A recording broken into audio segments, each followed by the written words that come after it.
This is NTV.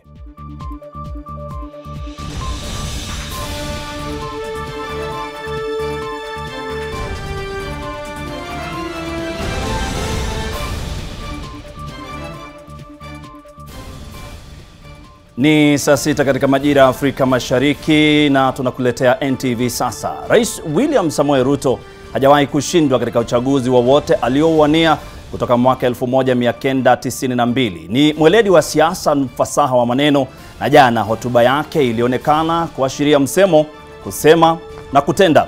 Alipoulizwa na mhariri mkuu wa kituo hiki juu ageo katika mojawapo ya mahojiano kabla awe rais iwapo angewateua majaji 6 waliokosa kuapishwa na rais mstaafu Uhuru Kenyatta, Ruto alisema atafanya hivyo siku ya kwanza baada ya kuapishwa. Hilo amelitenda, lakini kibarua chake kigumu bado hakijaanza, kwani leo ndio Wakenya watajua iwapo bei ya petroli itapanda maradufu au la, swala ambalo pia alilizungumzia jana. Je, matarajio yako ni gani kwa Rais William Samoei Ruto? Matarajio yako ni gani kwa Rais William Samoei Ruto? Nitakuwa nikufahamisha wageni wangu hapa kwenye studio zetu tutakao kuwa tukipiga gumzo hili nao. Mimi ni Frederick Mwitiriri na kukaribisha kwa saa 2 za taarifa na mazungumzo kemkem kuanzia sasa hadi saa 8. Lakini kwanza mukhtasari wa taarifa tunazozifuata kwa ukaribu hii leo, na taarifa hizi ndio hizi. Leo wale majaji 6 ambao Rais William Samoei Ruto, unajua tulikuwa tumezoea kusema naibu wa rais, sasa lazima tuzoee ndimi zetu kusema Rais William Samoei Ruto. Hao majaji wataapishwa leo saa 8, taarifa ambayo tunaifuatilia kwa karibu sana, kwa hivyo usikwende mbali, taarifa hii tunaifuatilia. Vile vile Rais William Samoei Ruto atakuwa akiweka saini kuhamishwa kwa bandari ile ya Mombasa kutoka kwenye eneo la Naivasha kwenye kaunti ya Nakuru hadi moja kwa moja kwenye kaunti ya Mombasa. Alisema hilo litafanyika hii leo, kwa hivyo atakuwa akihamisha bandari hiyo. Mkutano wa marais hii leo, marais kadhaa ambao walikuwa kuja hapa nchini siku ya jana kuhakikisha kwamba Rais William Ruto anaingia kazini. Leo amekuwa akifanya kikao na Rais William Samoei Ruto, taarifa ambayo tunafuatilia kwa karibu sana. Vile vile kuna taarifa hii ambayo tunafuata. Malkia Elizabeth leo atakuwa akisema tunasema kwa kimombo lying in state katika ikulu ya Birmingham. Hii leo ameingia kule, mwili wake umeingia kule na atakuwa kizikwa siku ya Jumatatu, kwa hivyo utakuwa kule kwa siku 4. Ni taarifa ambayo tunaifuatilia kwa karibu sana. Sijui kama tuna taarifa zingine. Taarifa ni nyingi sana ambazo tutakuwa tukifuatilia, kwa hivyo mtazamaji usikwende mbali. Lakini kwa sasa tunaingia kwenye mjadala wa siku ya leo. Hivi sasa ninaye mbunge wa Kangundo ambaye ashafika kwenye studio zetu, Fabian Muli. Fabian, karibu sana kwenye studio zetu. Nashukuru. Matarajio yako kwa rais ambaye unaniambia wewe ni wa Kenya kwanza kidete, matarajio yako kwa rais wenu, rais wa Kenya wa 5 ni gani? Ya kwanza ni kupongeze sana kwake. Juu ile amefanya ni kuonyesha wananchi wa Kenya wao ndio wenye nchi. Sio ile mlikuwa mnasema kuna deep state. Sasa sisi kama watu wa siasa tukienda kwa siasa tulikuwa tunajua mwenye nchi ni voter. Kwa hivyo sasa ni kusema lazima tufanye kazi. Juu kulikuwa watu wanasema kutakuwa huyu, hapana. Deep state ni voters. Kwa hivyo saa hizi na vile vile tunafurahi sana. The president we have the best. Ule amepata uongozi wa Kenya saa hizi, kama wa Kenya tunafaa kujifunia. Tuko na rais mcha Mungu. Tuko na rais anaelewa kutoka chini, yeye ni mtu kuanzia biashara kuuza kuku mpaka akafika mahali yako. Rais tuko naye anaelewa uchumi wa hii nchi. Anaelewa wakati mtu hana pesa na wakati mtu ako na pesa. Kwa hivyo hapo ndio nasema zile vitu sasa tunaona kwanza tukimbie tuangalie ni uchumi wa chakula. Kama sisi tunasema the best we can give to our hustlers, ile celebration naweza wapatia wa celebrate ni kuteremsha bei ya chakula. Na hiyo kulingana vile rais ametuambia, mipango imeanza na sana tunaanza tushike agriculture. Because hizi tukisema tufanye hii stabilization imefanywa juzi ya kusema unga ati tulipe mtu unga ateremshe, serikali ichukue pesa ya mwananchi ya tax ilipe unga uteremshe, utalipa miaka ngapi? Lakini rais ametuambia kwanza tunashikilia kilimo. Ukishikilia kilimo Kenya kama mahindi unapanda tu within miezi 5 utakuwa umefuna. So mahindi ikikija kwa market inashuka, unga inashuka, mahindi inashuka. Kwa hivyo hiyo ndio kwanza tunatarajia. Shikilia hapo nikuulize. Kuna kipindi kidogo ambacho Wakenya wanatarajia kwamba bei ya vyakula itashuka. Unasema mambo ya mbolea ambayo alizungumzia jana, bei itateremshwa kutoka shilingi 6,000 hadi 3,000. Lakini kwa wakati kabla ya kupanda, wakati huu miezi kama mitatu, atafanya nini kuhakikisha kwamba bei hiyo inaenda chini? Okay, kuna vile rais yeye amepangisha chini, lakini ile mimi niko nao ni zile proposal tumepeana. Kulingana vile naangalia bei ya chakula, kuna short term na long term. Long term mpaka tuambie wakulima wetu tuwasaidie, kama ni mambo ya mbolea, kama ni mambo ya soil. Sasa zingine si kuweka mbolea. Unaweza lima mchanga ile ijakaliwa alkalinity of the soil ikuwa ipeani mafuno. Kwa hivyo tumesema agriculture, we are going to audit. We are going to audit the agriculture itself. Tuone kama mkulima akilima hii region. Kuna region tunapata mvua for 3 months, kuna region tunapata mvua miezi kama 5. Kwa hivyo tunasema tuko na ile long term, na hiyo ndio kuangalia mkulima.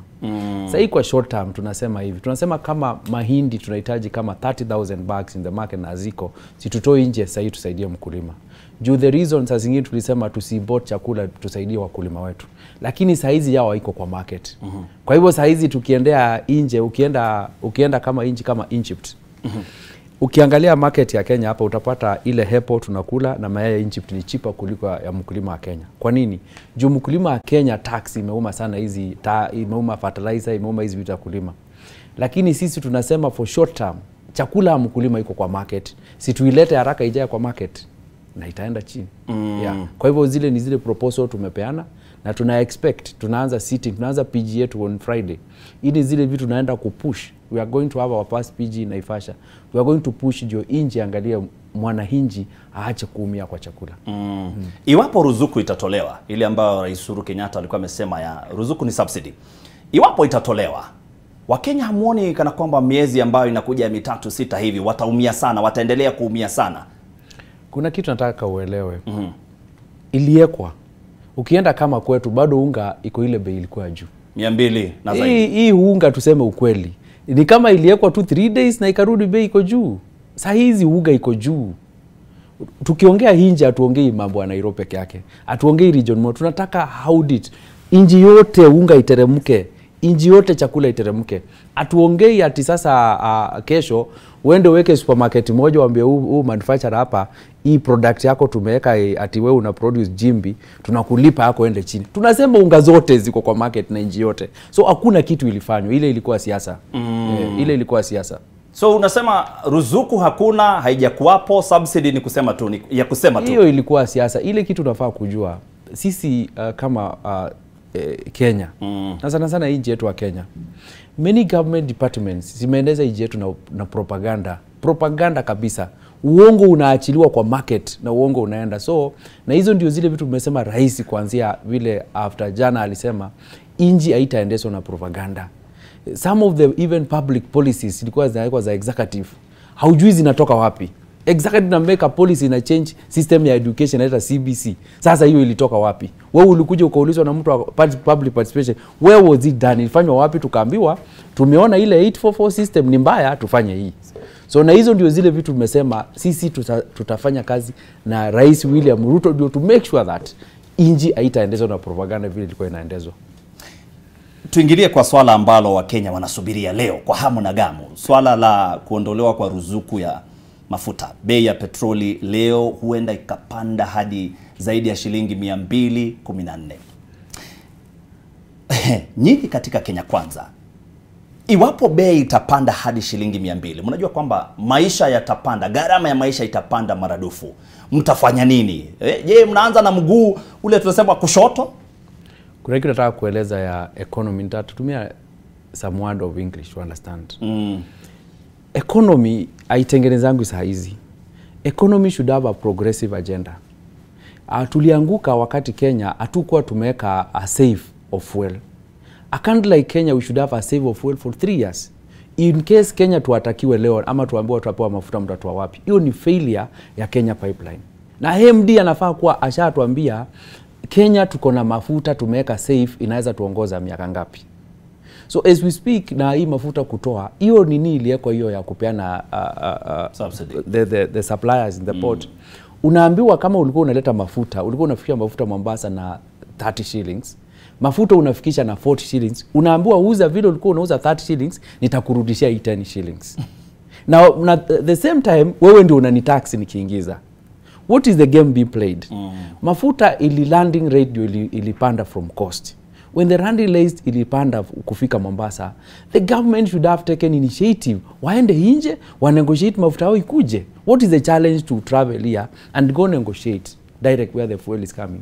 Na utuletee kurudi mzima, na wewe ikifika wewe ndio una tax. The government the one taxes mafuta ndio ina tax. Ifike iseme for the time being tuangalie hii tax ya mafuta, tuteremshe ndio vitu tuteremshe kwa mtaani. Lakini unataka kudanganya. Uniambie mafuta yako inafika na 20 shillings Mombasa na kutax 16%, ni kutax 16% inakuwa 28 shillings. Unaniambia uza na hiyo 29 shillings upate 1 bob, nitakurudishia hii tax umelipa. Kwa nini usitoe, kwa nini nilipe? So that is where the language we need to understand with Kenya Pipeline. What language are they using to tell us fuel ikifika substitute utapatia mtu asiuze na bado unamtax? So there was no clear guidelines on how they arrived on this one. That's why tunasema rais akae chini tukuje na clear guidelines. Na kuleta mafuta Kenya is to make a call. If today our watu wanaleta Mombasa they have been bringing, mbona Hinji isimeka a call leteo mafuta yake? We know landing rate iko juu, but Hinji can negotiate ifikishe na landing rate yake hapa Kenya. And at the same time we can have a safe. Hilo litafanyika leo. Unajua leo ndio bei inatolewa. Sasa bei itatolewa if you hear by the time president anakuja kusema he was briefed. Lazima alikaa na watu wa treasury, lazima alikaa na watu wa mafuta. Rais ule yako William Ruto si mtu wa kusimama na kuambia kitu hivyo.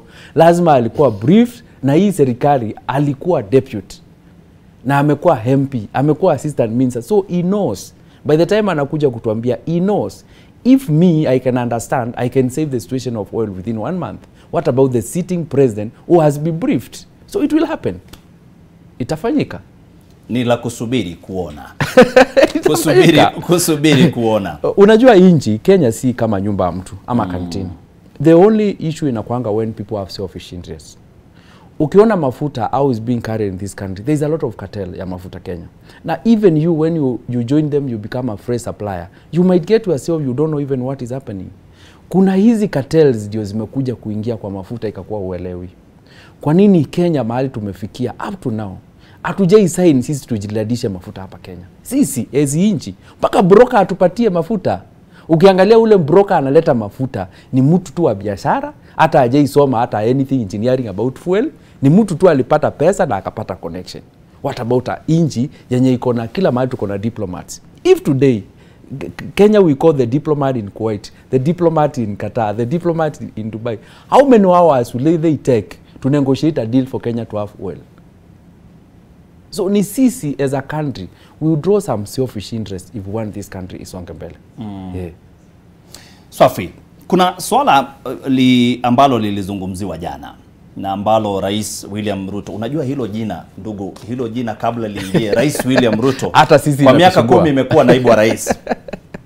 Jana William Ruto alisema kwamba majaji 6 ambao hawakuteuliwa na Rais Uhuru Kenyatta mstaafu wameteuliwa, na jana akatoa kwenye gazeti rasmi likachapishwa, na leo atakuwa kiapishwa. Kwa mtazamo wako, najua wewe ni wa Kenya Kwanza, lakini kwa mtazamo wako haingesubiri hata wiki moja? Sababu Rais Uhuru Kenyatta alikuwa pale, anaonekana pale kwenye uwanjani, amejileta yeye mwenyewe, amepeana usukani kwa amani. Haya mambo sababu walikuwa wamekataa kuapisha, haingesubiri hata wiki moja? Wana Kenya Kwanza wiki moja tu. Unajua kuna kitu tunafaa kuelewa. Kitu tunafaa wa Kenya waelewe. Hii ni hinji. By the time wewe unakuja kuambia unapata job hapa KTN, kuna watu walikufanyisha interview NTV. Uka-apply job NTV, ukatengeneza CV yako vizuri, mtu akakushortlist kazi kila kitu yote, na huyo mtu akasema uko qualified, then your boss says that I'm not going to employ this person. Kulikuwa na taarifa za ujasusi walisema hivyo, ambazo zilikuwa zimesema hawataapishwa. Najua katiba ni very clear. Hutaniaifisha kama niko na kesi kotini. Kama kuna kesi kotini imenifunga more than 6 months. Na tutoke hata kwa kesi ya 6 months. Wao tangu hata waambiwa waafishwe Kesi uliona moja imepelekwa kotini na serikali? Hakuna moja washaipeleka. So hizo ndio nakwambia, a propaganda to finish a department. We need judiciary to move this country. We need democracy for people to be fair and justice to move. If we give like small court in Kenya, there is a small court claims court in Kenya. It is really helping small business people. But see, there are no judges, no people to carry on the case. These people were interviewed, they are taken all the due process, then somebody now bring a report, they say that you are corrupt. If I'm corrupt, which court have you taken me? It's like a politician to drive all the way to Naivasha and they go tell you somebody is corrupt. You have left DCI headquarters here in Nairobi. You have left too many DCI, you should have reported me. So see, this is just a propaganda, by the way. If today they are corrupt, how many are in court? Which cases have we seen in court? And at the same time, what is that secret report came? I know there are secret people who do some secret report, but I urging Kenyan, and I urge also your department, wachane na political threat. Hizo vitu zote zinafanya through politics. If you look like you are supporting this, huyu unashikana na huyu, unaona utulimi. Akienda hapa ataenda kusupport huyu. Unasema majaji walikuwa wameingiza siasa, majaji 6. The people who did not give the way forward for those people is about politics. Is about politics. Because you think this judge is from these tribes, like this, come to support this kind of person, unasema tusimpatie. Lakini kuna kitu mnafaa kujua. Hao majaji wamesoma, wamehitimu, ni kazi yao.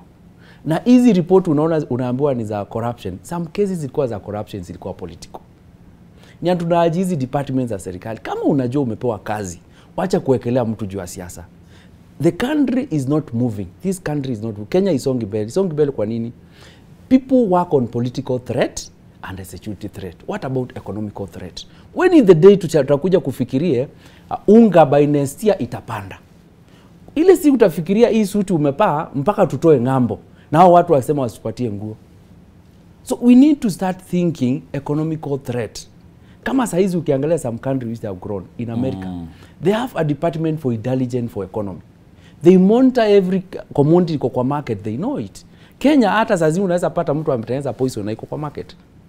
By the time upate mpaka mtu wa complain nimekula kitu baya. So give the judges their right, is their profession, they need to official na Kenya imove. Lakini kama mtu ako na case si akuwe kotini.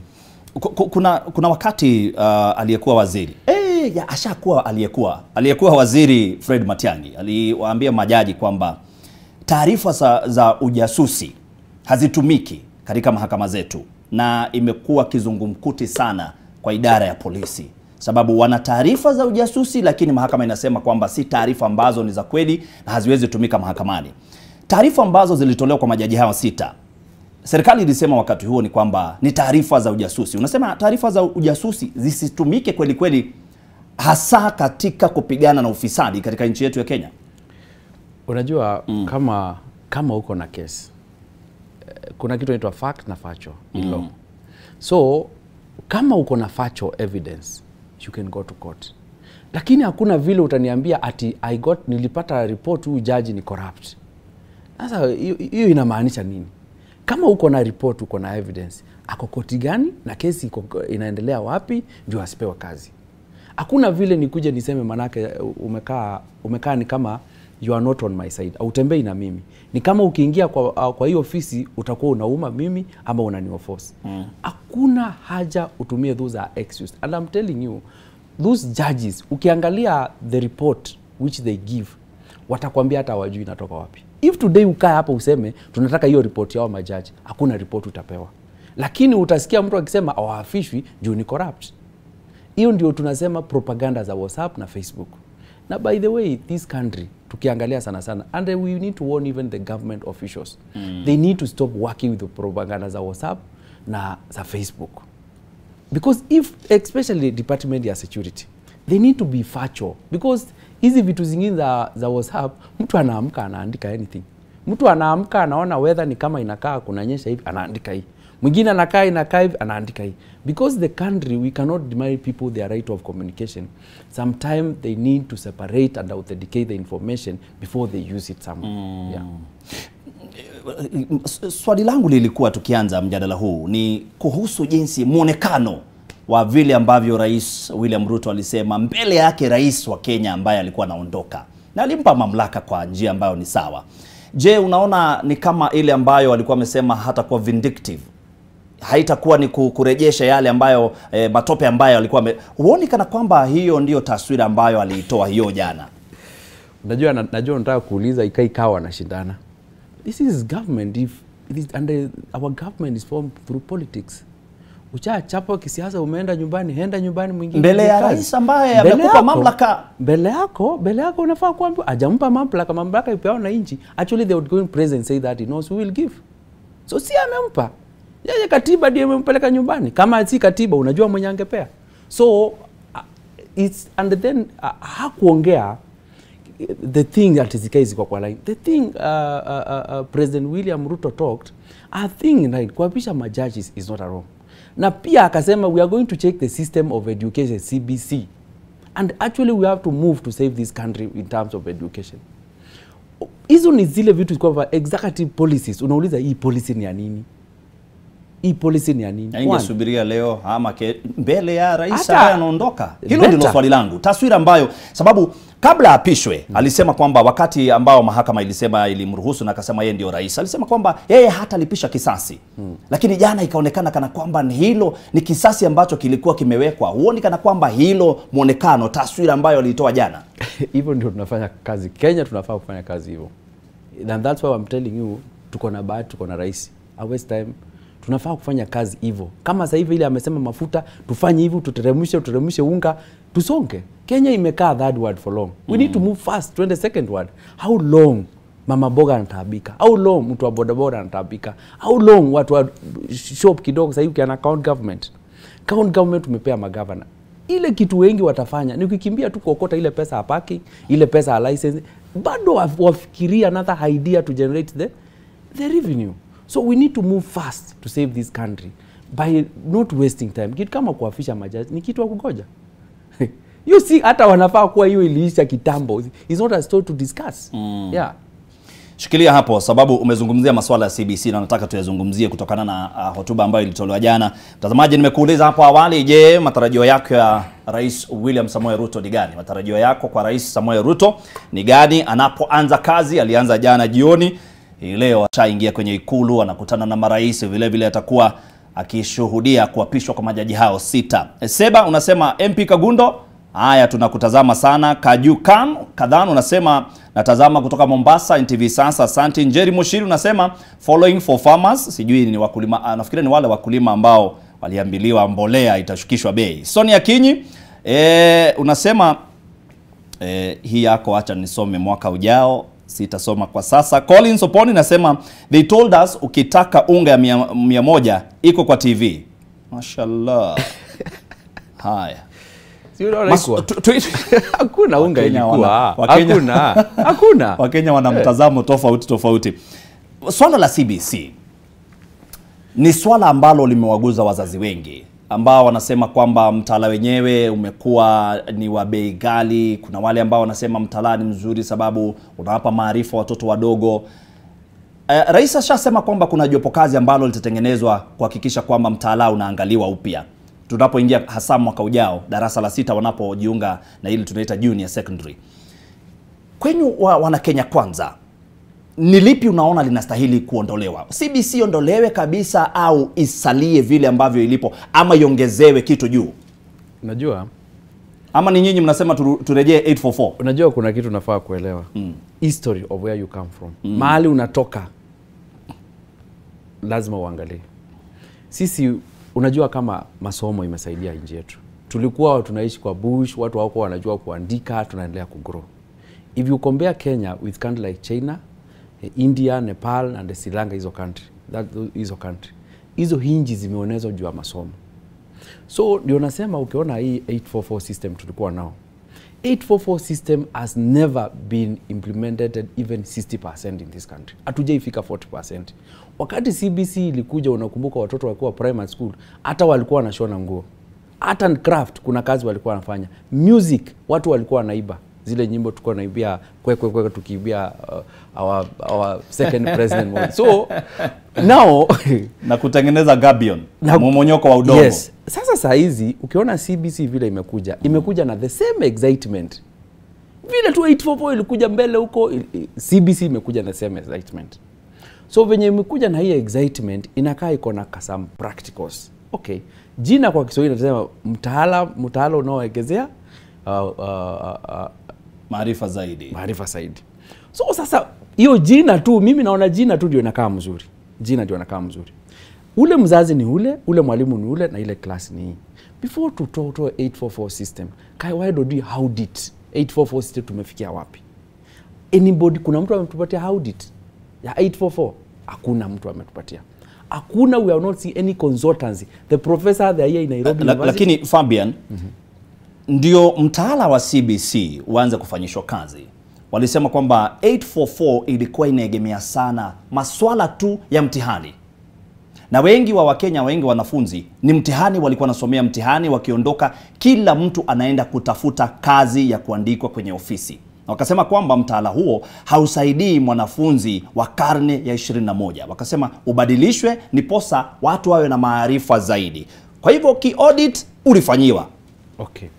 Hiyo kwako hiyo ni audit, lakini hiyo ni audit. Hiyo ni kachap. Tuseme hiyo ni novel ya 200 pages, kachap taka moja basi. So the only country people go to school, they don't do exam is Finland in the world. But if you see where Finland is, do you think that's where Kenya is? So before we do some excitement, remember Kenya is that word.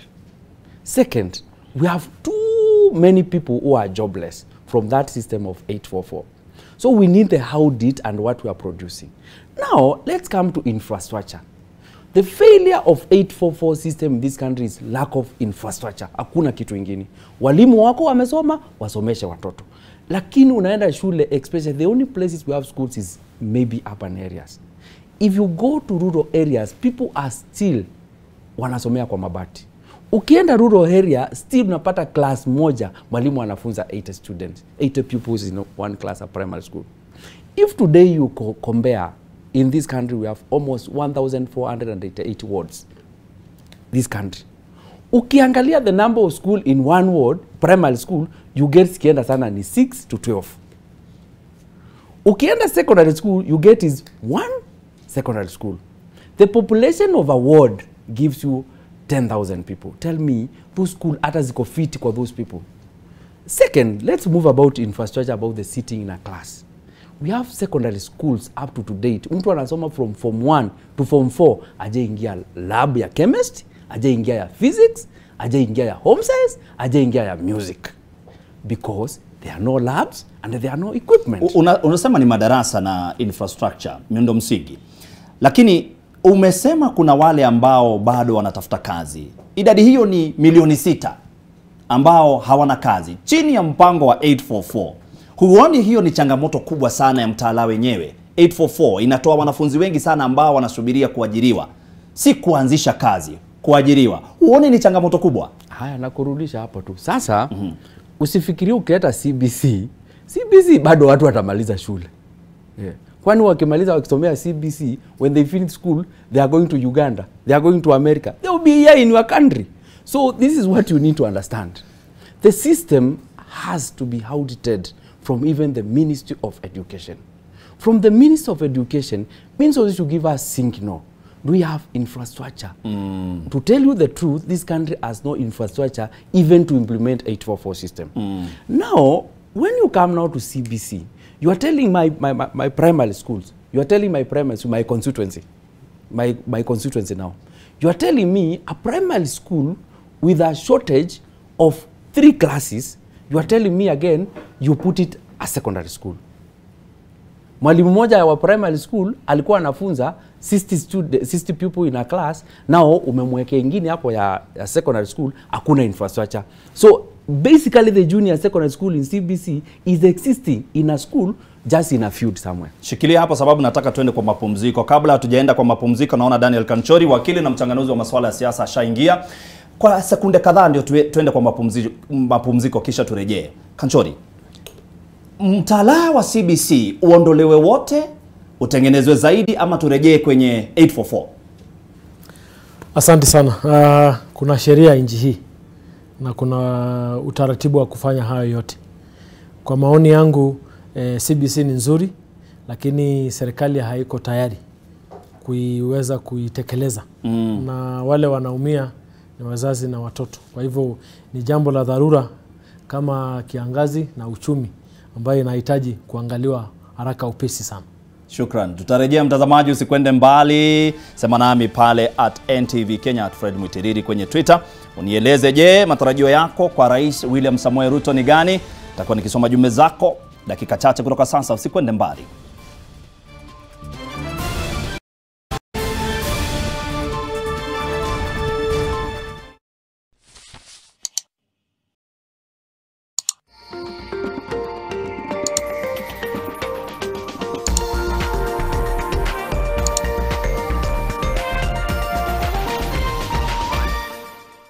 Mivida Garden City, a residential development within Garden City offering stunning 1, 2 and 3 bedroom apartments, unique amenities and an urban green convenient living. Call us today on 0722 123 000. Mivida, my home, my life.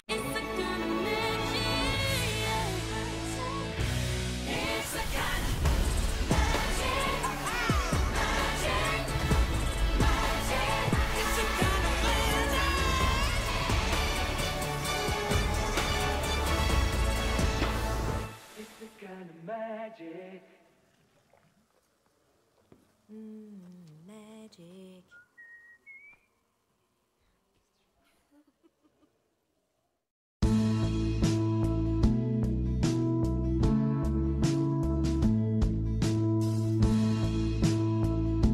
The Nairobi Hospital Accident and Emergency Center is manned by well-trained doctors and emergency nurses who are focused at saving lives. With a network of labs, you're guaranteed of accurate medical test results. The Nairobi Hospital is a center of renal excellence, providing cutting-edge technology with over 10 dialysis machines.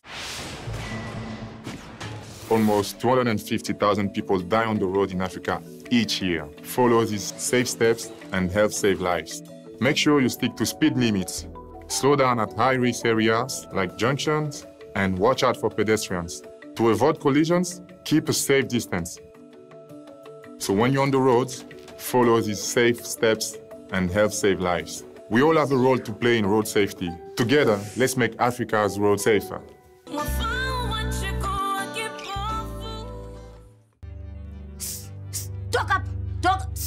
Toka. Wewe kama umetumwa na kifo wewe. Toka. When you're ready to face the situation at hand, let me know. No, it's not that. Jenna, could you look into the city hospital, the staff, the dealings, anything that could draw attention? First thing tomorrow morning. How is he doing? Where is he? Can you please take me to him?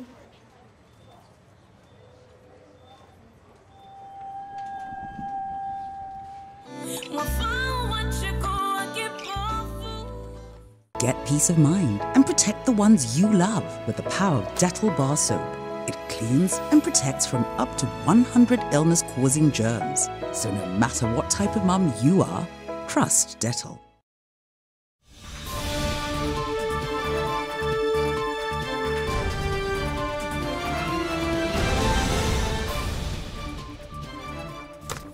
Karibu tena mtazamaji, unaendelea kutazama NTV sasa. Mimi naitwa Frederick Mutiriri. Kwenye studio ninaye Fabian Muli ambaye ni mbunge wa Kagundo. Awali amenielezea yeye ndio kiongozi wa chama cha Grand Dream Development Party. Yeye anasema ni mmoja wa wale ambao ni wakuu kwenye meza ya Kenya Kwanza. Vile vile ninaye Daniel Kanchori ambaye ni wakili na mchanganuzi wa masuala ya siasa. Nianze naye tu na Kanchori. Tumalizie swala la CBC.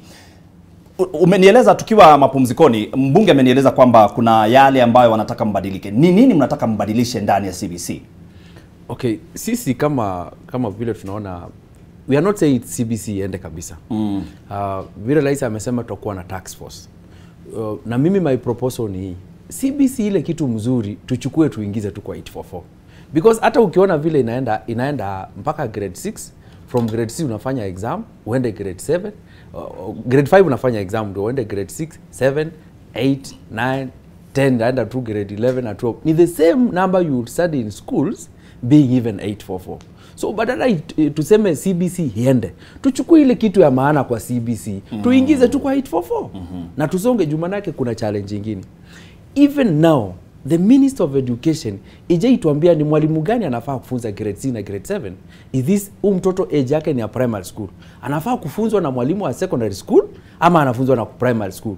Is coming when even the ministry itself hawajui what kind of teacher to teach the grade 6 na grade 7. Shukran. So, yeah. Kuna swala lingine, tunaangazia tu mtazamaji masuala ambayo yalizungumziwa jana na Rais William Samoei Ruto. Tunazidi kuendelea kuweka ulimi wetu kusema rais, sababu tumezoea naibu. Kanchori, kuna swala la kurejesha bandari. Swala ambalo ni sugu sana kwa wana Mombasa. Na nilimuuliza awali, je, ilikuwa lazima angesema haya mambo mbele ya rais ambaye anastaafu? Haoni kana kwamba ni kisasi ambacho alikuwa amesema hakitarejeshwa? Angesema jana ama tungesubiria, sababu yuko na muda miaka 5. Angesubiria aseme wiki ijayo basi tunafikiria mambo ya bandari tunairejesha. Lazima ingesemwa jana. Asante. Kwanza kabisa tuko na rais mpya. Rais wa awamu ya 5 ambaye ni Daktari William Ruto. Na nafikiri ameingia katika uongozi kwa hali ambaye ni ngumu kweli. Na alikuwa ameahidi mengi. Hawa wana Kenya Kwanza waliahidi mambo mengi sana, mazuri, matamu. Lakini sasa wakati wa kuchapa kazi ni huu. Na nafikiri Rais Daktari Ruto ilibidi aonyeshe kwamba ako tayari kufanya hiyo kazi, na ile kuweka joto, ile matarajio na matamanio ya wananchi. Hakuwa na budi, alistahili hata kusema mengi zaidi. Ndio ulikuwa unaona anatoa hata amri jana, alikuwa kazini baada ya kuapishwa, alikuwa na warejesha, alikuwa na wateua wale majaji 6 ambaye kwa miaka 3 wamekaa bila kuteuliwa na rais. Kwa hivyo mimi nafikiri ilikuwa ni mwelekeo, hatua kuelekea upande nzuri kwake, kwa sababu wako na kazi ya kuweza kutekeleza yale ahadi. Na nafikiri jambo la bandari ya Mombasa pasi tu na kuwa ni jambo la kisiasa, ndio kitega uchumi kubwa ya nchi hii. Na ili yeye aweze kumudu madeni na ile uzito mingi ya uchumi, bandari lazima ipewe kipaumbele, kwa sababu kwa miaka iliyokuwa ikipita bandari ya Mombasa imekuwa ikipatia nchi hii pesa mingi sana, lakini ilipoingiliwa na kukorogwa ikakuwa sasa na madeni. Haitoi tu pesa, lakini hata sasa iko na deni, na unasikia imewekwa kama collateral ile ya nchi mzima. Kwa hivyo kwa serikali hii ya Daktari William Ruto, bandari ya Mombasa ni kitega uchumi muhimu sana, kulipa deni na pia kupata pesa ya kuendesha serikali.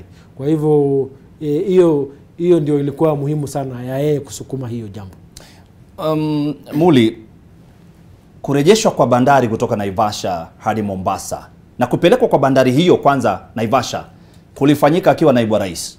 Mbona hakusimama kusema kwamba bandari sikwende Naivasha? Sasa unajua our president, when he was deputy president, kulikuwa handshake. Kuna mtu aliingilia kwa dirisha kwa serikali, sasa ikakuwa haitwi. Angefanya nini? Angefanya nini that time? So kikifanyika mambo bandari yako part of it. Lakini kusema bandari irudi Mombasa, hatusemi ati bandari inarudi. Bandari imekuwa Mombasa tu.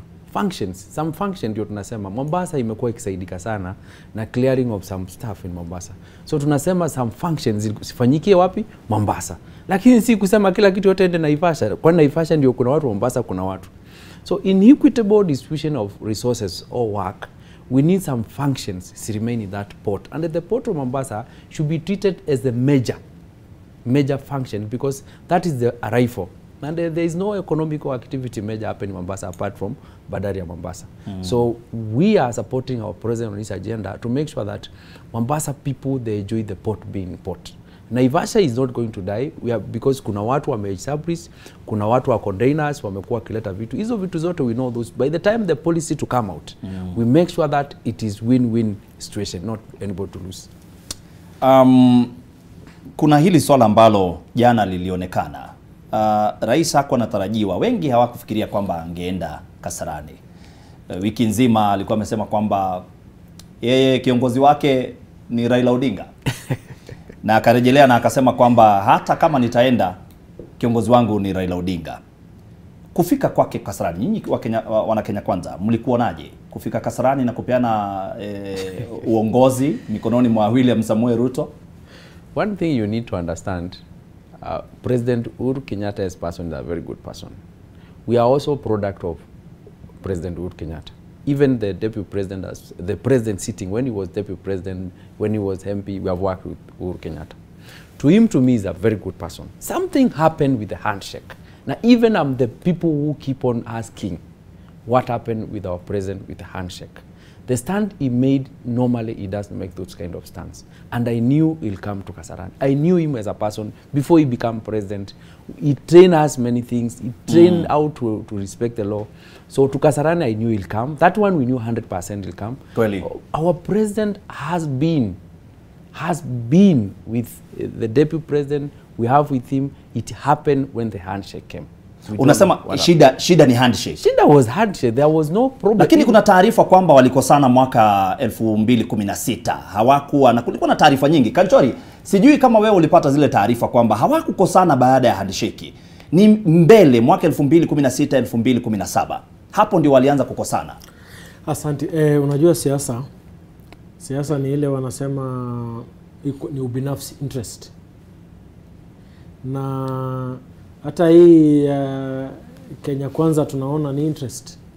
Na Rais Uhuru Kenyatta na Rais mstaafu Uhuru Kenyatta bado tunajaribu na Rais Daktari William Ruto, ile kitu iliwaleta, unakumbuka mambo ya ICC iliwaleta pamoja, na hii tumbo joto ya Raila Odinga pia ikawabidi feti iliwaweka pamoja. Na walipoendelea, Uhuru akakuwa anamaliza awamu yake na Rais Ruto, ambaye hiyo wakati alikuwa naibu wake, alikuwa na interest ya kuweza kumrithi. Na Uhuru akiwa anataka kuacha legacy, na Rais Ruto anataka sasa kukua rais ambaye tayari amekuwa, interest zikapitana pale.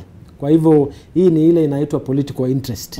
Lakini wananchi wajue kwamba Uhuru anaishi tu hapo kando ya State House. Anaweza nyemelea aingie State House usiku. Kwa hivyo hii ndio inasemekana sisi kama wananchi tupige kura, lakini tukue pia wakomavu. Tusikorogwe na kudanganywa na wanasiasa, kwa sababu wao watatekeleza yale yao. Unaona kwamba tayari baada ya kupeana mamlaka Ruto anampatia Uhuru kazi. Na hawa ni watu ambao hawakuwa wanasalimiana, nasema hawakuongea kwa muda mrefu sana. Kwa hivyo wanasiasa, hii ni tabia yao, walikuwa too good politician hiyo wakati huo. Hii mambo ya handshake na Raila, interest yao na Uhuru ilishikana, wakafanya kazi pamoja. Kuna yale ambayo walitekeleza ambayo kwa hiyo wakati wanaona iliwasaidia. So it's all about political interest. Hata hii ya Kenya Kwanza na kuendelea, sasa tunaona a lot of political realignment ambayo itaendelea. Na the first casualties wa hii Kenya Kwanza serikali ni hawa wabunge kama hawa, kwa sababu saa hii ni kuchapa kazi. Na unaona Rais Ruto anataka kuchapa kazi. Hata kutaka kujua huyu alileta kura, huyu hajaleta kura. Na mimi naomba Wakenya, hata wale wa Azimio ambao hawakumpea Ruto kura, rais wetu ni Daktari William Samoei Ruto. Na kisheria anafaa na kustahili na amechukula kiapo kuhudumia wananchi wote.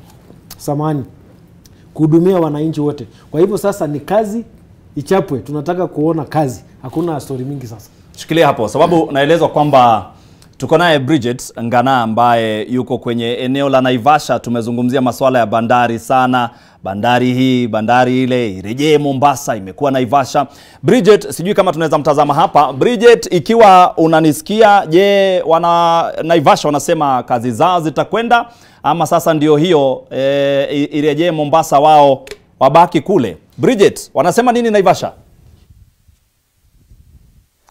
Naam, Mwitiriri, kile ambacho kinaendelea kwa sasa ni tuko katika bandari ya nchi kavu ya hapa Naivasha nyuma yangu, na bandari hii iliweza kuzinduliwa kirasmi na Rais Uhuru Kenyatta Rais mstaafu Uhuru Kenyatta mwezi wa Julai, mwisho wa mwezi wa Julai, siku chache kabla ya uchaguzi mkuu. Alikuwa amekuja hapa akiendelea na kampeni zake. Wakati huo Rais mstaafu alikuwa anapigia kampeni kinara wa Azimio la Umoja Raila Odinga, na pia hapa Nakuru alikuwa ameweza kupigia baadhi ya wagombea wa chama cha Jubilee kura Dandora, na moja ya miradi ambayo aliweza kuzindua wakati huo ni kiwanda hiki ni bandari hii ya Naivasha, ambayo kuanzia sasa bado shughuli inaendelea, lakini katika hali ya chini sana, kwani tulikuwa tunatarajia kuwa baada ya kuzinduliwa kwa bandari hii ya nchi kavu tutaweza kuona baadhi ya wawekezaji ambao kufikia wakati ule walikuwa wamefika zaidi ya 180 kulingana na serikali ya kaunti ya Nakuru, ambao walikuwa wametoa azma ama mapendekezo ya kuwekeza katika eneo hili. Ni eneo kubwa sana, kwani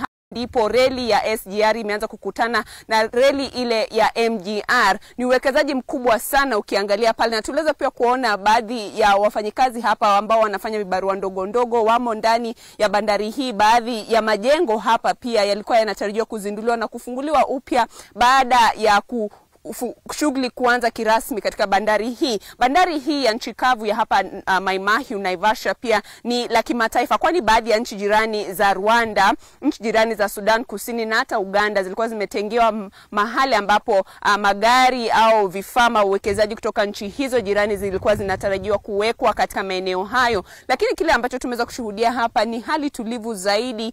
Shughuli haijaendelea kwa sana, isipokuwa kuna container kadha wa kadha ambazo zilikuwa hapa hata wakati ambapo rais mstaafu aliweza kuja hapa kuzindua rasmi bandari hii. Na ujumbe wa Rais William Ruto kulingana na kuhamisha shughuli za bandari kutoka hapa kurudisha eneo la pwani ni pia litakuwa pigo kubwa, kwani wakati huo pia tuliweza kuona wawekezaji kutoka nchi ya Uturuki waliwekeza walikuwa wamewekeza uwekezaji kiwanda kikubwa ambacho kilikuwa kinategemea joto ardhi linatokana na eneo la Olkaria hapa. Kulingana na serikali ya Jubilee ambayo imeondoka, ilikuwa kuwekezwa kwa bandari hii ya nchi kavu hapa ilikuwa itegemee joto ardhi au kawi ya bei rahisi. Na pia katika hotuba yake Rais William Ruto hapo jana tuliweza kuona kuwa alisema ifikapo mwaka 2030 nchi hii itaweza kutumia makawi yoyote itokana hapa nchini itakuwa kawi mbadala ama inatokana na joto ardhi, na hii ni jaribu kusaidia nchi hii kujaribu kuegemea njia za kukuza kawi ambazo hazidhuru mazingira yetu. Na hapa Olkaria imeonekana kuwa ni eneo maalum hasa katika eneo la Afrika kutokana na uwekezaji ama kutokana na kukuzwa kwa ardhi au kawi kwa kawi mbadala. Lakini tutaendelea kutembea hapa na pale kujaribu teka hisia za wale ambao walikuwa wanategemea kufunguliwa kwa viwanda hapa, kwani kiwanda hicho cha serikali ya Uturuki ambacho kiliweza zunduliwa na Rais mstaafu Uhuru Kenyatta ilikuwa inatarajia kuzaa kazi ya zaidi ya 2500 wakazi wa hapa wangepata kazi hizo. Lakini kwa sasa inaonekana kuwa ni hali ya ati, kwani hatujui kama mwekezaji huyu ataendelea na shughuli hiyo ya kujenga kiwanda hicho ambacho kilikuwa kiweze kutengeza vitu ambavyo vingeonekana ama kusemekana zimeundwa hapa nchini. Na sasa kuhamishwa kwa shughuli za bandari hii ya hapa Naivasha kurudishwa pale pwani pia itabadili maeneo haya na pia kubadilisha mitazamo ya wananchi wa hapa, hasa kaunti ya Nakuru ambayo pia ilikuwa imejivunia kujaribu kuweza kutega mengi zaidi kutokana na reli ile ya SGR ambayo inafika hapa na pia reli ile ya MGR ambayo inaondoka hapa kuelekea nchi jirani za Uganda na nchi zingine za Afrika Mashariki. Na Bridget Ngana, ukiwa kwenye eneo la Naivasha, zungumza na wananchi tujue wanatarajia nini. Wapo chakula chao cha kila siku ambacho walikuwa wanategemea watakuwa sasa kimeondoka. Zungumza nao kisha mwendo wa saa 7 tuzungumze tena. Asante sana Bridget Ngana akiwa kwenye kaunti ya Nakuru, amesafiri hadi eneo la Naivasha ambako bandari ya nchi kavu ilikuwa imetengenezwa imekamilika mwezi wa 7. Lakini hapa studioni swali hili sitaki tuondoke bila kulizungumzia. Masuala ya polisi kujisimamia wao wenyewe. Kwa mara ya kwanza inspekta mkuu wa polisi atakuwa akipewa kitita cha kusimamilia maafisa wa polisi. Hili linamaanisha nini kwa maafisa wa polisi? Tuanze na Kanchori. Asante. Nafikiri hakuna jambo mpya ambaye Rais Daktari Ruto amelisema. Nafikiri amesisitiza tu utekelezaji wa katiba tayari ambaye uko hapo. Kwa sababu katiba tayari imesema kwamba inspekta wa polisi na polisi wako huru, na uhuru wa asasi yoyote ya serikali ni kuhakikisha kwamba wanaweza kujisimamia, na uhuru wa kweli ni wa kifedha ama kiuchumi. Kwa hivyo hilo na ndio ulikuwa unasikia inaitwa executive order. Hahitaji kwenda bunge, hahitaji kwa sababu tayari iko pale kwa sheria. Kwa hivyo ni jambo nzuri, ametekeleza tu kuhakikisha kwamba ile kipengea sheria ambayo iko inafanya kazi. Na hii itasaidia polisi sasa, kwa sababu kwa mara mingi unaona kama inspector wa polisi na samahani bwana Mutiambai amekuwa kama yeye ni PA wa waziri wa usalama Fred Matiang'i aliyekuwa sababu hatujui kama atarejea kwenye wizara. Angali bado wako hatujapata mwingine ingawaje sijui kama ameshajivuta kazi tayari, lakini ilikuwa makosa, aliondoka kwenye social media zake pale Twitter. Ilikuwa makosa kwa msimamizi wa polisi kutochukua ile nguvu yake ambaye tayari yako. Alikuwa na check tayari imesainiwa, iko na pesa, alikosa tu kupeleka kwa benki. Kwa hivyo mimi nafikiri hii ni bwana Mutiambai alizembea kwa kazi pale, na ni kama pia aliwekwa pale kama cosmetic tu, wale manaibu wake ndio tulikuwa tunaona wakitoa maamuri na kila kitu. Kwa hivyo Rais Daktari Ruto ameweza tu kubank ile check ambaye tayari iko kwa katiba ya msimamizi wa polisi, na polisi ya Kenya wako huru kufanya kazi yao. Ndio maana wanafanya uchunguzi, wanafanya usalama, hawahitaji kushurutishwa hata na rais kufanya kazi yao. Sababu tunataka kufunga, na ninamuunga mkono kwa ile hatua alichukua kuhakikisha ile uhuru wa asasi za za serikali kama bunge, tumeona pia judiciary na sasa polisi. Hiyo ni hatua nzuri. Muli, tukifunga, Kenya Kwanza ilitueleza kwamba wanawake watapata 50% ya mawaziri. Tutaona hilo? Bado tunajipanga. Mnajipanga na mna serikali jamani. Tunapangisha mpaka tufanye public participation, tujue huyu ametoka wapi, huyu hivi, to make sure the whole country iko hapo ndani. Itafanyika. Kwa hivyo watakapotoa majina leo ama kesho, actually hatukuwaambia, ni proposal mlitupatia. Sisi tujasimama mahali tukasema tunawapatia 50%. Ni proposals zimekuwa zikikuja. Umeanza kuruka jamani mapema hivi. Unajua ile kitu unafaa kuelewa ni kuna ile kitu rais amesema na kuna zile proposals zinatoka kwa independent. Shukran, sababu naelezo tufunge. Muda umetupa kisogo sana. Lakini shukran sana. Tunatarajia kwamba mtawapa 50%. Hilo ndilo tarajio la Wakenya wengi. Asante sana Fabian Muli, mbunge wa Kangundo, na vile vile Daniel Kanchori ambaye ni wakili na mchanganuzi wa masuala ya siasa. Mimi naitwa Frederick Mitiriri. Usikwende mbali, sababu saa 7 ikigonga hivi taarifa nitakuwa nikikuletea papa hapa. Kwa sasa tuonane baadaye.